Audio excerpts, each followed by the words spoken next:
होलिया में उड़े रे गुलाल मैया का रंग केसरिया। होलिया में उड़े रे गुलाल मैया का रंग केसरिया। मैया हमारी टिकवा वाली, मैया हमारी टिकवा वाली, रोरिया लगल चटकार मैया का रंग केसरिया। रोरिया लगल चटकार मैया का रंग केसरिया। होलिया में उड़े रे गुलाल मैया का रंग केसरिया।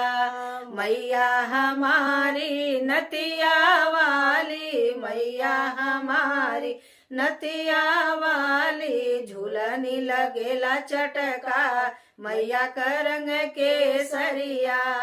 झूलनी लगेला चटकार मैया का रंग केसरिया। होलिया में उड़े रे गुलाल मैया का रंग केसरिया। मैया हमारी हरवा वाली, मैया हमारी गजरा वाली, अढ़ऊ लगेला चटकार मैया का रंग केसरिया। अढ़ऊ लगेला चटकार मैया का रंग केसरिया।